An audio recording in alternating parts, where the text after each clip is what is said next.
borrower is eligible. So they must have owned their own investment property, primary residence. Well, they have to own their primary residence. If they're a first-time investor. If they're a seasoned investor, then they must have had a investment property. With that being said, on the subject property, if they're buying it, the 1007, the rental income, we use 100% of that, and the payment has to match that. So if the rental income is $2,000, then the payment has to be $2,000 or less. The new monthly payment that we're buying, that the new loan they're getting with you. Yeah, exactly. Yeah. It has to be at least $2,000 or less. 2,000 less. Yeah, whatever the rental, the 1007 comes back at, then that's what it has to be.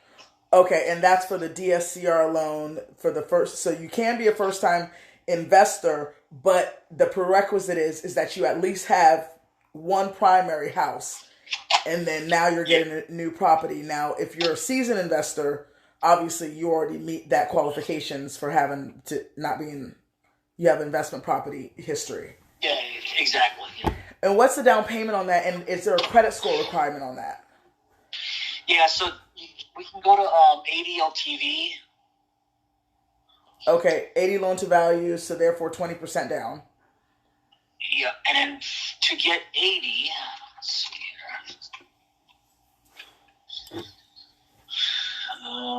This is for the DSCR loan.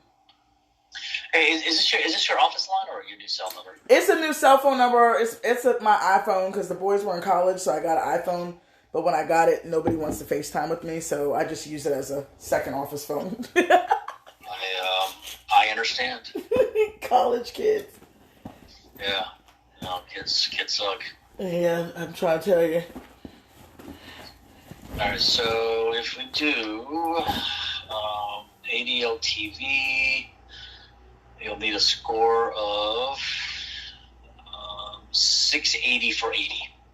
Okay, 680 for 80, and then it goes down the tier. The lower the score, the more down payment you need. Yeah, now I can also go to a 0.75 DSCR, but that's a 70 LTV at that point. 0.75, what does that mean?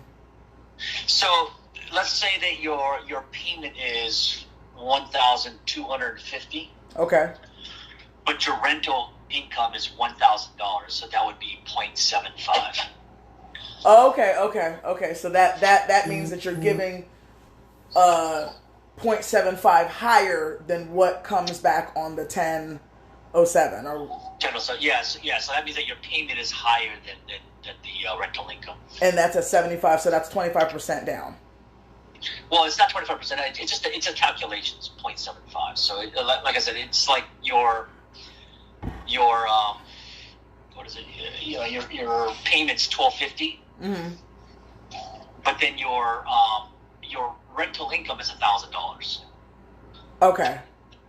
Does that make sense? Okay. So it's like $250 more or less than that, and you can do that calculation while it's in underwriting, because you never know what the 1007 is going to come in as.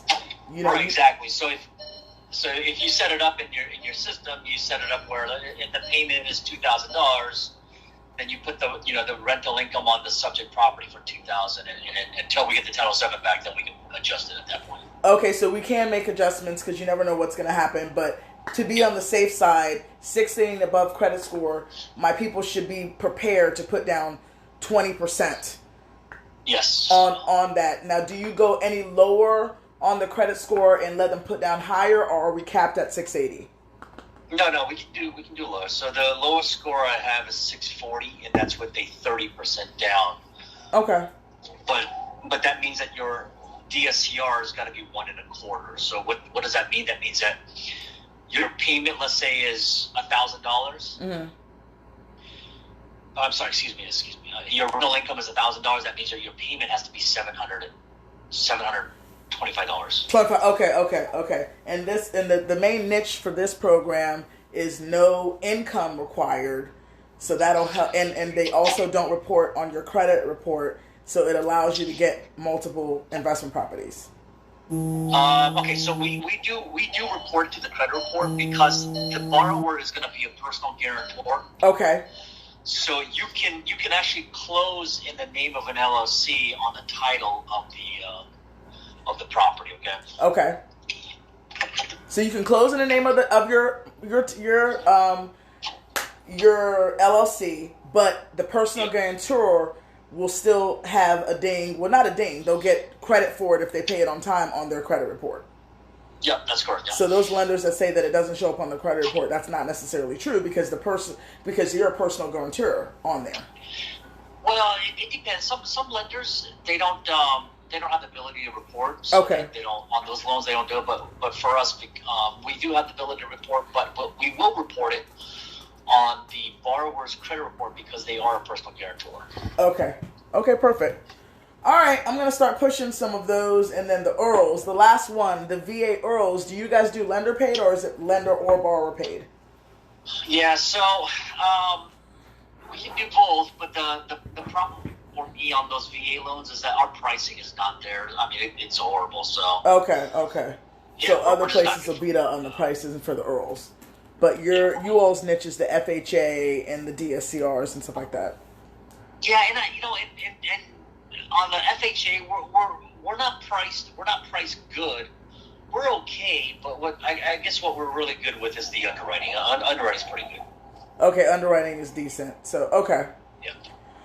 All right, thank you so much, Jason. I really appreciate it, and I'm gonna start sending some business over your way this year. All right, appreciate it. Thank you. Okay, have a good one. All right, take care. Bye.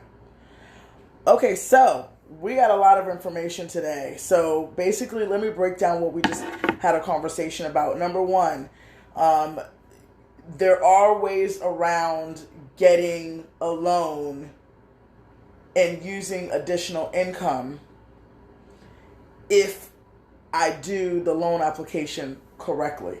So you heard what he said.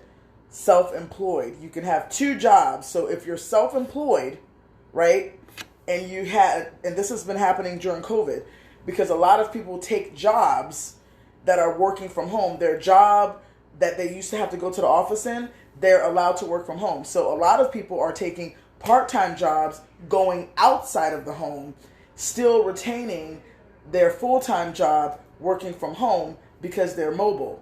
So in this situation, this is a really good product for you all. You all need to contact me at 443-226-3610 or my website, www.stoprenting.biz, and then we'll go deeper into it. So we talked about additional income to be used to get qualified. We talked about DSCR loans, which is investment property loan to show no income, but you'll have to show assets, and there's credit score requirements there. And we've also talked about VA loans. So contact the Money Lady. You can reach me at on Instagram at _moneylady, or you can go to www.stoprenting.biz, or you can just call me 443-226-3610. If it doesn't make money, it doesn't make sense. Bye-bye.